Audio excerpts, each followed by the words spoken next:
अच्छा भाई, तो बात हम कर रहे थे कुछ टेबल्स के ऊपर, और अब तक जो हमने बनाया है वो कुछ इस तरीके का बनाया है स्ट्रक्चर। सही है। अच्छा, अब इसमें देखें मजीद मैं कुछ चेंजेस कर रहा हूँ। एक दफा फिर मैं बॉर्डर यहाँ 1 कर रहा हूँ, तो नतीजे में आउटपुट जो है वो आपका दोबारा से ऐसा हो जाएगा बॉर्डर 1 करने से।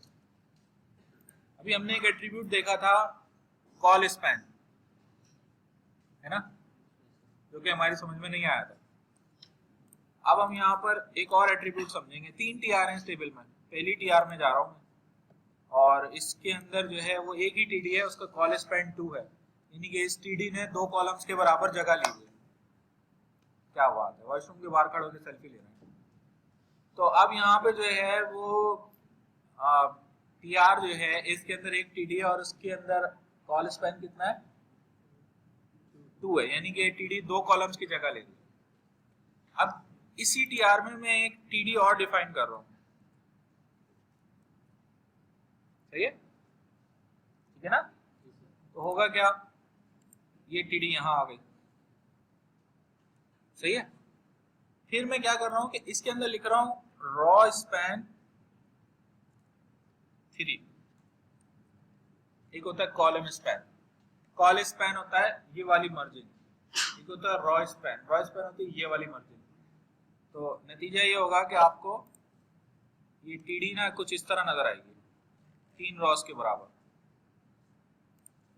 इसकी वेट कर देते हैं हम 10%, तो ये आपको इसकी 10% वेट नजर आएगी। अगर हम कर दें 5%, तो 5% नजर आएगी। समझ में आ रही मेरी बात, ठीक है। अच्छा, इसी तरीके से ये टीडी मैंने यहां से कॉपी करी और इधर पेस्ट कर दी, तो अब ये आपको यहां भी नजर आएगी।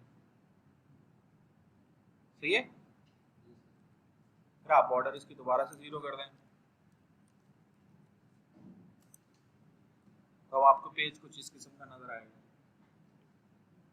सही है।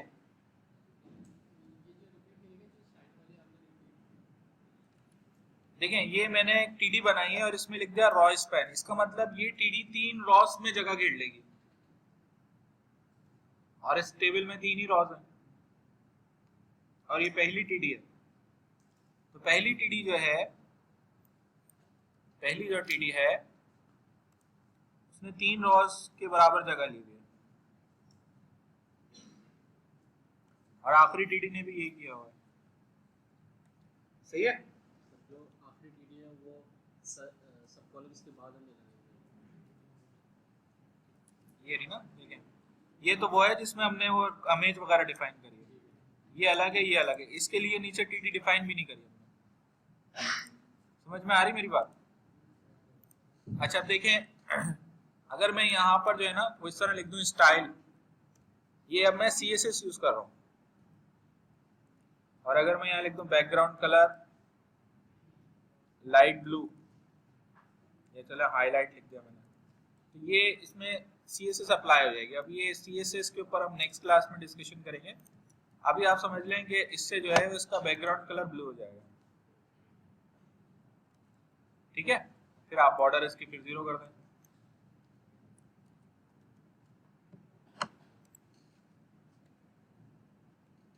सही है। समझ में आ रही मेरी बात। ये सारा काम हम बाय यूजिंग टेबल कर रहे हैं। ठीक है। अच्छा, अब इसमें एक काम ये करते हैं कि ये जो फोल्डर है जिसमें ये पड़ा हुआ है ना वेब पेज स्ट्रक्चर, इसमें इसी फाइल को कॉपी करके मैं पेस्ट कर देता हूँ और इसको रीनेम करके कर देता हूँ होम। तो इस फोल्डर के अंदर एक फाइल का इजाफा हो जाएगा home.html, और उसमें वही सब कुछ लिखा हुआ है जो उस फाइल में लिखा हुआ था, है ना। ठीक है ना। और सिंपल चेंज ये करता हूं कि यहाँ सेकंड रो सेकंड कॉलम में जाके लिख देता हूं वेलकम टू होम पेज। फिर इसी home.html को कॉपी करके मैं फिर पेस्ट करता हूं और इसको रीनेम करके मैं कर देता हूं about.html। और अबाउट डॉट एचटीएमएल में आकर मैं लिख देता हूं जनाब वेलकम टू अबाउट पेज, और फिर एक दफा फिर पेस्ट करके जनाब इसको मैं कर दूंगा कॉन्टैक्ट अस डॉट एचटीएमएल, और इसमें जाके मैं लिख दूंगा वेलकम टू। नतीजा ये होगा कि हमारे पास ये पेजेस बन जाएंगे। अब जैसे मैं होम को रन करूंगा तो होम में ये सारी चीजें हैं, यहाँ पे लिखा हुआ है वेलकम टू होम पेज, मैंने अबाउट पे क्लिक किया तो अबाउट पेज खुल जाएगा और ये कॉन्टैक्ट अस पेज है। अच्छा, अब आप गौर करें अगर तो हर पेज पे जब मैं क्लिक कर रहा हूं तो लग ऐसा रहा है कि जैसे कि टेक्स्ट चेंज हो रहा है, हालांकि पूरा का पूरा पेज चेंज हो रहा है, सही है, लेकिन पेज में बाकी सारी चीजें कॉमन है। बात समझ में आ रही मेरी? पूरे पेज में बाकी सारी चीजें कॉमन है, लिहाजा वो लगे ऐसा रहा है कि वो अपनी जगह मौजूद है, सिर्फ ये चेंज हो रहा है, हालांकि पूरा पेज चेंज हो रहा है जब मैं लिंक पर क्लिक कर रहा हूँ। और ये तमाम फाइलें जो इस लिंक पे क्लिक करने से खुल रही हैं वो इसी फोल्डर में। यहाँ आपको नजर आ रहा होगा कि डिफरेंस आ रहा है, ये अबाउट डॉट एचटीएमएल है, ये कॉन्टैक्ट अस है, और ये होम डॉट एचटीएमएल। बात समझ में आ रही है? ठीक है, सही है। तो ये है जनाब HTML के टेबल्स किस तरीके से काम करते हैं और कैसे हम यूज करते हैं। तो गलती से कुछ समझ में तो नहीं आ गया? आ गया? चलें अब जरा डिस्कशन करते हैं जनाब, जरा HTML फॉर्म्स के ऊपर डिस्कशन करते हैं, या इनपुट टाइप्स जो HTML में है ना उनके ऊपर बात कर लेते हैं। तो मैं यहाँ पर एक और HTML का पेज बना रहा हूँ, इसका नाम मैं रख रहा हूँ HTML फॉर्म्स, सही है, ठीक है, जिंदा है ना आप लोग, यहीं पर है, गुस्सा गुस्सा तो नहीं आ रहा अभी? तो बिल्कुल कर सकते हैं, आप नोटपैड प्लस प्लस पे करिएगा, ठीक है। चलें अब देखें, यहाँ पर जो है वो इस पेज के ऊपर मैं एक टेबल बना रहा हूं, और टेबल के अंदर जाके मैंने लिखा विड्थ 100%, ठीक है। फिर टेबल में मैंने एक TR बना के उसमें बनाई एक TD में लिखा जनाब प्लीज एंटर योर नेम, और फिर ये एक और TD बनाकर उसमें मैंने लिख दिया input type equals to text. तो जो टैग है ना वो इनपुट का है, और एट्रीब्यूट है टाइप, और टाइप एट्रीब्यूट में वैल्यू क्या लिखी है? टेक्स्ट। तो नतीजे में हमारे पास आउटपुट के ऊपर ये टेक्स्ट बॉक्स बन जाएगा, इसमें आप कुछ टेक्स्ट लिख सकते हैं। समझ में आ रही मेरी बात? ये कहलाता है text box, input type text. अच्छा, एक होता है इनपुट टाइप टेक्स्ट, एक होता है जनाब इनपुट टाइप पासवर्ड।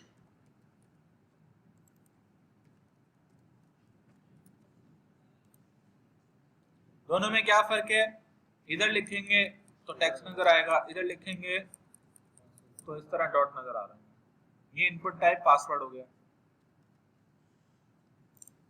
अच्छा, एक होते हैं जनाब, मैं यहाँ पे लिखता हूं जनाब प्लीज सिलेक्ट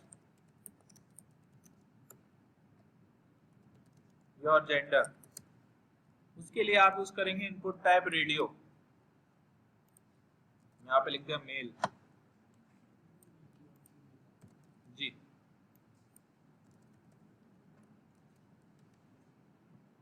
ये आ गए वही रेडियो, मेल और फीमेल दोनों सिलेक्ट हो गए।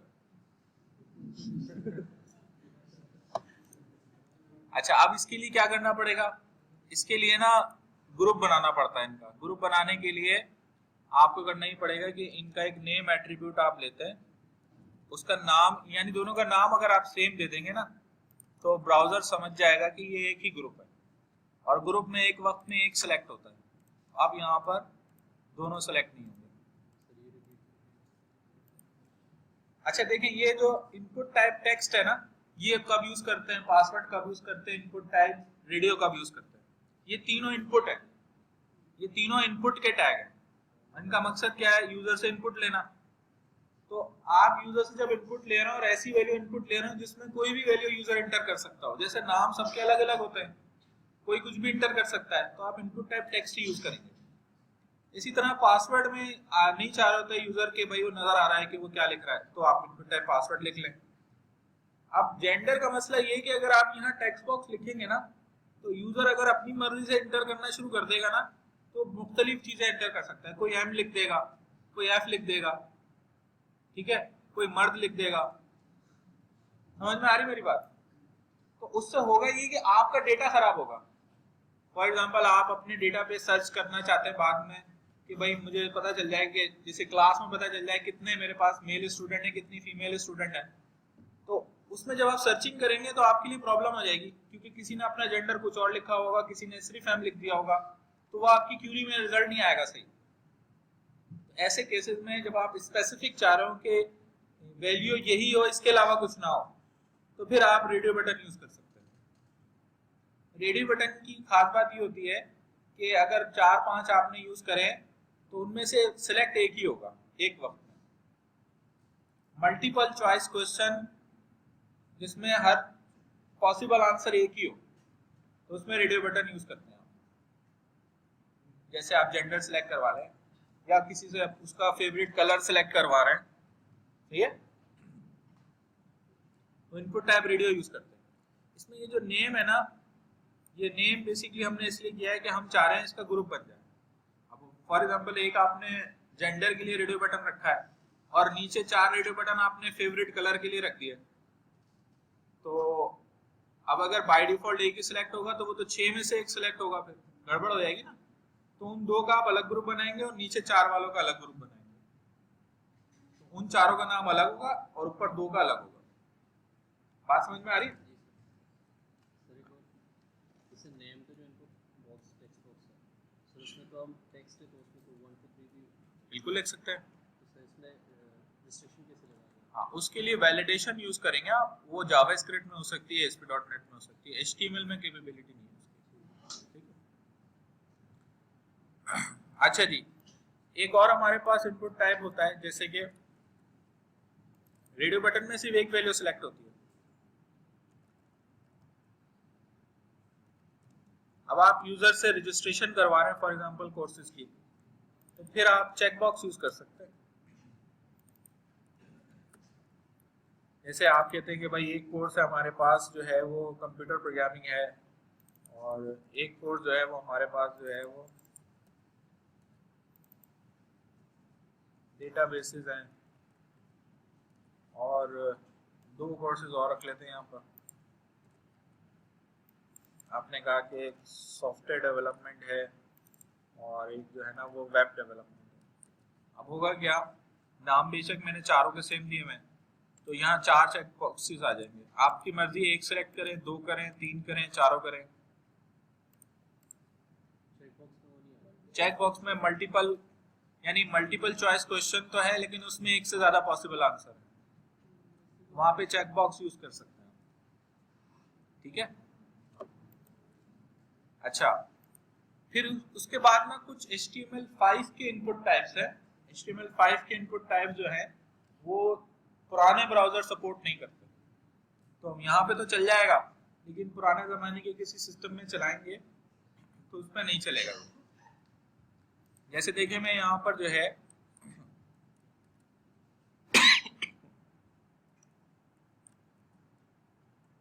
यहाँ पर लिख रहा हूँ, जनाब please select your date of birth,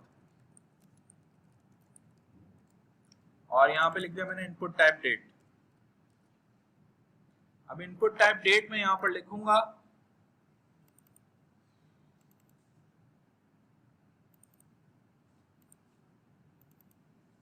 ये है इनपुट टाइप डेट, ठीक। तो इसमें ये ध्यान में रखें कि ये जो इनपुट टाइप डेट है ये तमाम ब्राउजर्स पे नहीं चलता, ठीक है।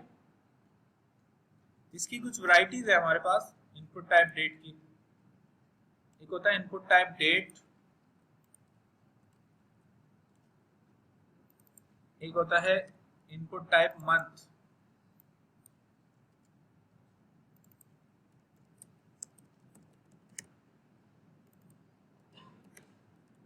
इनपुट टाइप मंथ में क्या फर्क है, इसमें पूरा पूरा महीना सेलेक्ट होता है।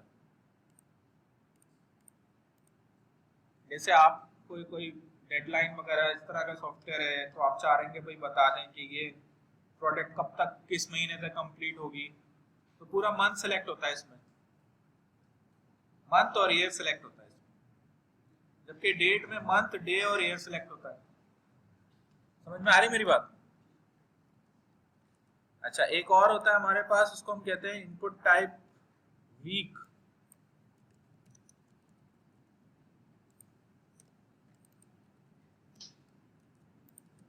इनपुट टाइप वीक में ना कोई वीक सेलेक्ट होगी, जैसे इस वक्त जो है वो 22nd वीक ऑलमोस्ट चल रही है, और अगर हम दिसंबर में जाके लास्ट वीक सेलेक्ट कर लें तो वो 52nd वीक होगी, क्योंकि साल में 52 वीक्स होती हैं।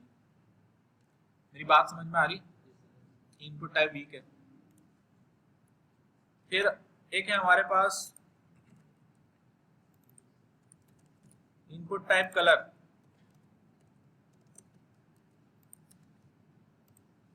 ये है इनपुट टाइप कलर, सही है। ये हाँ, कोई कलर सेलेक्ट करवाना हो आपको यूजर से, किसी भी, जैसे आप करवाना चाह रहे हैं कि भाई बैकग्राउंड कलर बता दें कोई अपना, जो आप अपनी थीम में कलर सेट करवाना चाह रहे हैं, तो आपकी यूजर की चॉइस के ऊपर, यूजर अपने पेज का बैकग्राउंड कलर क्या रखना चाह रहा है, थीम का कलर क्या रखना चाह रहा है, ठीक है। अगर जरूरत हो तो हम करेंगे, अदरवाइज जरूरत नहीं है तो फिर जबरदस्ती तो इस्तेमाल करने की जरूरत नहीं है ना, ठीक है। ये सारे इनपुट के टैग है, और इनपुट के टैग के अंदर टाइप के एट्रीब्यूट में आप वैल्यू डिफरेंट ले रहे हैं तो डिफरेंट चीज इनपुट हो रही है। शुरू में तो ये चीजें थी भी नहीं, आहिस्ता आहिस्ता ही चीजें बढ़ती चली जा रही हैं, क्योंकि लोगों को अंदाजा हो रहा है कि भाई किस किस्म के ज्यादातर इनपुट हमें चाहिए होते हैं, सही है। इसी तरह एक होता है हमारे पास इनपुट टाइप रेंज।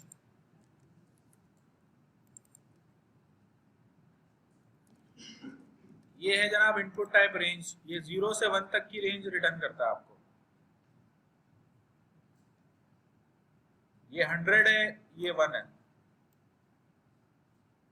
अब आप उसको 1 से 100 को 10 से मल्टीप्लाई कर दें तो 1 से 1000 की रेंज बन जाती है, 100 से कर दें तो 1 से 10,000 की रेंज बन जाती है। इस तरीके से आप जो भी रेंज बनाना चाहे बना सकते हैं। मेरी बात समझ में आ रही है? रेंज कहाँ यूज होती है, जैसे अभी हम जावा स्क्रिप्ट में एक प्रोग्राम बनाएंगे, उसमें हम करेंगे ये कि जब हम यहाँ पे रखेंगे तो वेब पेज का बैकग्राउंड कलर व्हाइट होगा, यहाँ पे लाएंगे तो ब्लैक होगा, इन बिटवीन व्हाइट और ब्लैक के दरमियान होगा कुछ,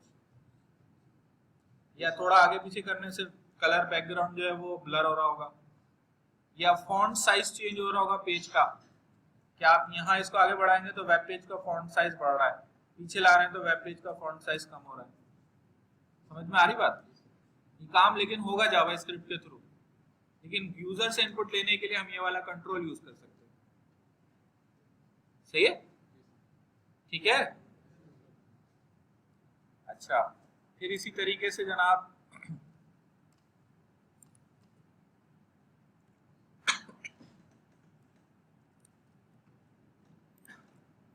एक होता है हमारे पास इनपुट टाइप ईमेल, लेकिन ये जो है ना वो लिंक होता है सबमिट के बटन से, तो ये वर्किंग इसकी उसको समझ में आएगी जब हम यहाँ पर जो है ना एक इनपुट टाइप सबमिट बना देंगे।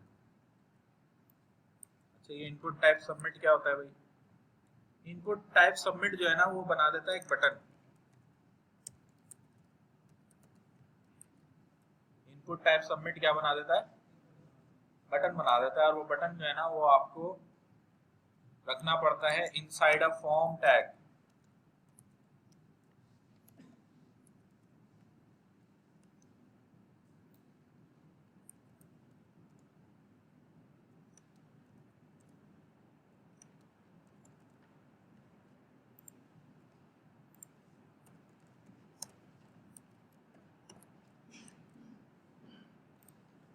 तो अब देखें यहाँ पर ये इनपुट टाइप ईमेल है। अब मैं यहाँ पर कोई ईमेल एड्रेस लिखूं और रजिस्टर पे क्लिक कर दूं तो ये बता देगा कि भाई ये ईमेल एड्रेस वैलिड नहीं है, क्योंकि ये क्या है, ये इनपुट टाइप ईमेल है। लेकिन ये चलेगा कब, जब यहाँ नीचे सबमिट पर क्लिक करेंगे। मेरी बात समझ में आ रही है? सर ये ऑटोमेटिकली ईमेल के फॉर्मेट को चेक करता है। हाँ, @ लगा हुआ प्रॉपर जी।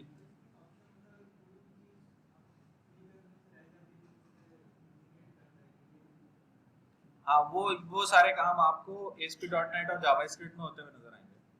असल में जो वेब पेज होता है ना हमारा, उसमें 4 चीजें होती हैं, HTML, CSS, जावास्क्रिप्ट और C#। कुछ काम HTML करती है, कुछ CSS करती है, कुछ जावास्क्रिप्ट करती है, कुछ C# करती है। तो वो बहुत सारी जो आपके सामने आउटपुट है जो हम यूज करते हैं वेबसाइट में, वो उन सब चीजों का कॉम्बिनेशन है। तो HTML की कुछ लिमिटेशंस हैं, तो ये बना तो लेगा वो। अब मिसाल के तौर पे पासवर्ड की ये लेंथ होनी चाहिए, पासवर्ड के अंदर ये कैरेक्टर होना चाहिए, ये काम HTML नहीं कर सकता। कलर चेंज करना है, HTML नहीं कर सकता। ठीक है, सही।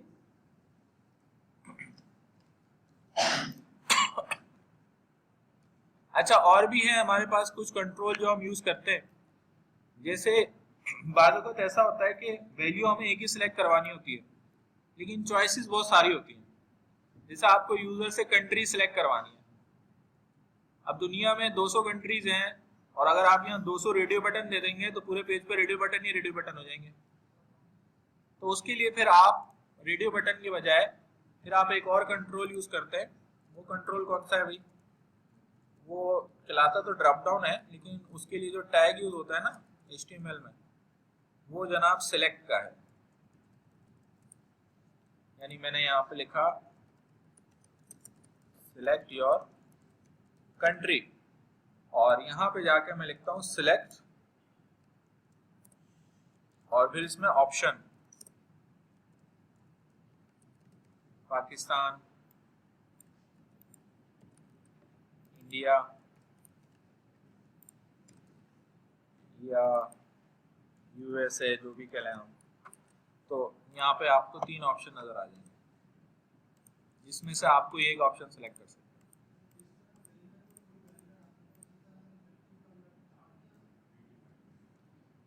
नहीं, HTML में कैपेबिलिटी नहीं है।